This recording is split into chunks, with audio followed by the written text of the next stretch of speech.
नमस्कार मित्रांनो, पिंगा गो पोरी पिंगा या मालिकेच्या आजच्या भागात आपण असं पाहणार आहोत की निलिमाताई म्हणजेच प्रेरणाची आई प्रचंड चिडलेले असतात आणि त्या अण्णा केदारशी फोनवर बोलत असतात आणि अण्णा केदारला सांगत असतात की तुम्ही येऊन प्रेरणाला घेऊन जा.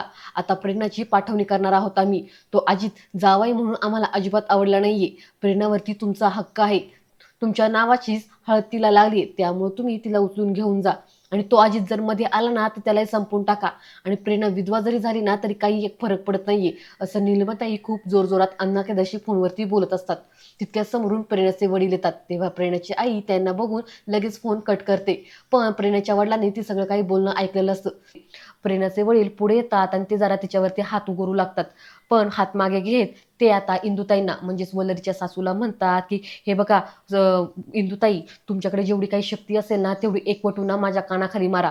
आता हे ऐकून इंदुताईंना जरा धक्काच बसतो. त्या म्हणतात, अहो काय बोलताय तुम्ही?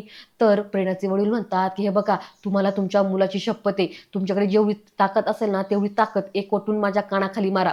इंदुताई मात्र मारायला तयार नसतात. त्या निलिमाताईंना म्हणतात की अहो बघा, हे काय बोलतात ते. तर परत एकदा आता प्रेरणाचे वडील मोठ्या आवाजात म्हणतात की अहो, मी तुम्हाला सांगितलं ना, तुम्हाला तुमच्या मुलाची शपथ आहे, माझ्या कानाखाली मारा. आता हे असं म्हटल्यावरती इंदुताई पटकिनी जोरात एक कानाखाली मारतात. आता ते पाहून निलिमाताईंना जरा धक्काच बसतो. पुढे आता प्रेरणाचे वडील निलिमाताईंना म्हणजे त्यांच्या बायकोला असं म्हणतात की पाहिलं, याला म्हणतात खरी आई. अगं, तू या बाईच्या नादी लागून स्वतःच्याच मुलीचं आयुष्य उद्ध्वस्त करायला निघाली. ज्यावेळेस मी हिला आईच्या पोराची शपथ घातली तर हिच्यातली आई जागी झाली आणि तिने मला कानाखाली मारली, आणि तू हिचं ऐकून स्वतःच्याच मुलीचं वाटोळं करायला निघालीस. पुढे प्रेरणाचे वडील निलिमाताईंना दम देत म्हणतात की हे बघ, परत जर तू प्रेरणाच्या आयुष्यात ढवळाढवळ केलीस, तिला त्रास देण्याचा प्रयत्न केलास, तुझ्यामुळे जर तिला काही त्रास झालास, तर मी तनूला घेऊन लांब कुठेतरी निघून जाईल आणि तिकडेच आमचं आयुष्य संपून टाकील. मग तू बस एकटीच घरात, असं रागात म्हणत ते तिथून निघून जातात. आता ते गेल्यावरती निलिमाताई आणि इंदुताई मात्र त्यांच्याकडे 2 मिनिटं आश्चर्याने पाहत बसतात. त्यांना काय करावं काहीच कळत नाही. त्यानंतर इकडे आता प्रेरणाची पाठवणी होत असते. प्रेरणाचे वडील प्रेरणाचे हात हातात घेतात आणि म्हणतात की बाय, मी तुला आयुष्यात काहीच देऊ शकलो नाही ग, वडील म्हणून मी कमी पडलो. प्रेरणा म्हणते, अहो बाबा, असं काय म्हणताय तुम्ही? अहो, तुम्ही माझ्या प्रत्येक गोष्टीत साथीदार होतात ना. आता सुद्धा मला माहिती होतं की माझ्या या निर्णयात तुम्ही असणार आहेत, म्हणून तर मी एवढं मोठं पाऊल उचललं. प्रेरणाचे वडील म्हणतात की अगं, प्रत्येक वेळेस तूच आम्हाला आधार दिलास, तूच घराचा बाप झालीस. प्रेरणा मात्र इमोशनल झालेली असते. पुढे आता प्रेरणाचे वडील अजितला म्हणतात की अजितराव, हे बघा, बाप म्हणून मी खूप कमी पडलो, पण तुम्ही नवरा म्हणून, माणूस म्हणून प्रेरणाला काही कमी पडून देऊ नका. तर आता अजित सुद्धा प्रेरणाच्या वडिलांना शब्द देतो की हे बघा, मी प्रेरणाला कधीच काही पडून देणार नाही. लग्नानंतर तिला जो मान हवा असतो तो मी तिला देईल, तिला मी भरभरून प्रेम देईल, तुम्ही काहीच काळजी करू नका. त्यानंतर आता प्रेरणा घराकडे पाहते आणि इमोशनल होऊन म्हणते की ह्या फक्त 4 भिंती नाही आहेत, हे माझ्यासाठी माझं माहेर आहे. याच घरामध्ये मला माझ्या मैत्रिणी भेटल्या, वल्लरी, मिठू, तेजा, श्वेता, ह्या सगळ्याजणी माझ्या मैत्रिणी नाही आहेत तर माझ्या जीव आहेत, असं म्हणून ते खूप भावुक होते. तर आता तेजा पुढे येते आणि म्हणते की हे बघ प्रेरणा, तू इथून गेल्यानंतर सगळ्यात जास्त आम्ही काय मिस करू माहिती का? तर प्रेरणा स्वतःच म्हणते की हो, ब्लॅक कॉफी, असं म्हणून हसू लागते. आता श्वेता पुढे येते आणि म्हणते की हे बघ प्रेरणा, तू इथून निघून गेल्यानंतर आता देवासमोर दिवा लावायची माझी जबाबदारी, मी न चुकता देवासमोर दिवा लावत जाईल.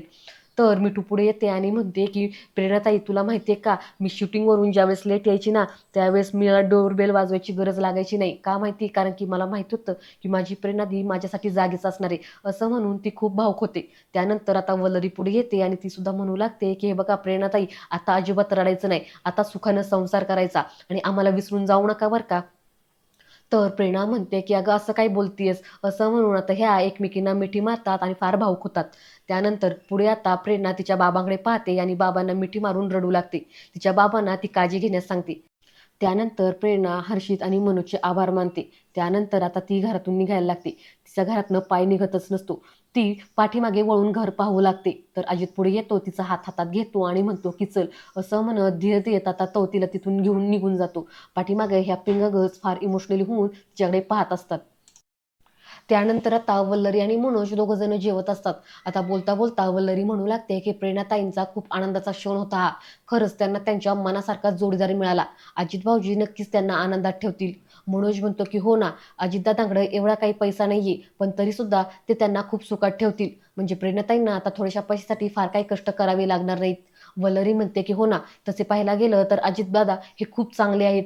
मनोज म्हणतो की हो ना, पण तू बघ ना, तू कशी कष्टात राहतीये, माझ्यामुळं तुला खूप ॲडजस्टमेंट करावी लागते, मी फार काही पैसे कमवत नाही ना. यावरती वल्लरी म्हणते, अहो असं काय म्हणताय, पैसा म्हणजे सगळं काही नाही ना. तर मनोज म्हणतो, हो पैसा म्हणजे सगळं काही नाही, पण जगण्यासाठी पैसा हा लागतोच ना, आपण पण खूप सारा पैसा कमवू, असं म्हणून तो जेवू लागतो. वल्लरीला मात्र ह्या गोष्टीचं जरा नवल वाटतं आणि ती मनोजकडे जरा चकित होऊन पाहू लागते. खरं तर मित्रांनो, मला आता असं वाटतं की अशोक मामा या मालिकेमध्ये जसं अनिसचं झालं ना, तो जास्त पैसा कमवायच्या नादामध्ये कसा फसला, तसंच आता मनूचं काहीतरी होईल असं मला तरी वाटतं. असो. त्यानंतर इकडे आता प्रेरणाची आई डोक्याला हात लावून रडत असते. तर इंदुताई तिला समजावण्याचा प्रयत्न करत असतात. प्रेरणाची आई म्हणते की हे बघा, आयुष्यभर मी खूप काबाड कष्ट केले, प्रेरणाच्या वडिलांचा मला कधी हातभार लागला नाही, मी एकटीने संसाराचा गाडा ओढत आणला. प्रेरणा घरातली मोठी मुलगी, मग मी तिच्याकडूनच अपेक्षा करणार ना, मग कोणाकडून करणार? माझा तनू लहान आहे, मग त्याच्याकडून कशी अपेक्षा करायची? मला वाटलं होतं की केदारांना सोबत हिचं लग्न झालं तर आम्हाला काही मदत होईल, आम्हाला चार पैसे मिळतील, आमचं नशीब फळफळणार. पण तिने त्या अजितबरोबर लग्न केलं, त्या भिकाऱ्यासोबत लग्न केलं, आता आम्हाला काय मिळणार आहे? असं म्हणून आता ह्या प्रेरणाची आई रडू लागते. इंदुताई तिला समजावत म्हणते की हे बघा, रडू नका तुम्ही, मी आहे ना तुमच्याबरोबर, काही झालं तरी आपण आपली मैत्री तोडायची नाही, आपण बघू काय करता येईल ते. असं म्हणत इंदुताई निलिमताईंना शांत करण्याचा प्रयत्न करतात. त्यानंतर इकडे अजित प्रेरणाला घेऊन घरी येतो. दरवाजा उघडताच तिला दिसतं की आतमध्ये भरपूर पसारा पडलाय. प्रेरणा तो पसारा आवरायला निघते, तर अजित तिला थांबवतो आणि म्हणतो की थांब, असंच कसं तू आतमध्ये येणार, तू पहिल्यांदा येतेस ना, मी तुझा चांगला गृहप्रवेश करणार. असं म्हणत आता तो आतमध्ये जातो, ताट घेऊन येतो आणि माप घेऊन येतो. तो माप तिच्या समोर ठेवतो आणि तिचं औक्षण करायला लागतो. सुरुवातीला त्याला कसं करावं काहीच कळत नाही, तर प्रेरणा त्याला खुणवून सांगते कसं ओवाळायचं वगैरे. त्यानंतर आता अजित बाहेर जातो. आता हे दोघं जण हातात हात घेतात आणि प्रेरणा गृहप्रवेश करते.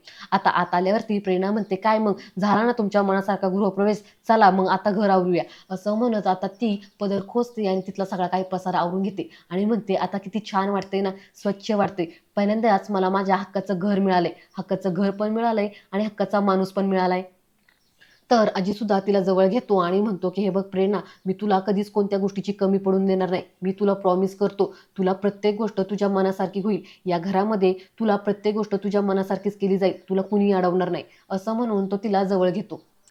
त्यानंतर आता दुसऱ्या दिवशी वल्लरीची सासू वल्लरीला म्हणत असते की खरंच बाई, बरं झालं त्या प्रेरणाने ना त्या अण्णा केदारशी लग्न केलं नाही, तिला चांगला नवरा मिळाला. तर वल्लरी रागाने आता तिच्या सासूकडे पाहू लागते आणि म्हणते, सासूबाई, मला काय तुम्ही वेडा समजतात का? मला काही माहीत नाही का त्या अण्णा केदारचं स्थळ प्रेरणाताईंसाठी कुणी आणलं होतं ते? हे बघा, परत जर आता प्रेरणाताईंच्या आयुष्यात काही ढवळाढवळ केली, तिला त्रास द्यायचा प्रयत्न केला तर गाठ माझ्याशी. आणि मित्रांनो, आजचा भाग इथे संपतो. आता उद्याच्या भागात आपण असं पाहणार आहोत की वल्लरीचं काही हॉल तिकीट वगैरे असतं ते इंदुताई जाळून टाकतात. तर उद्याचा भाग पाहण्यासाठी चॅनलला सबस्क्राईब करा. धन्यवाद.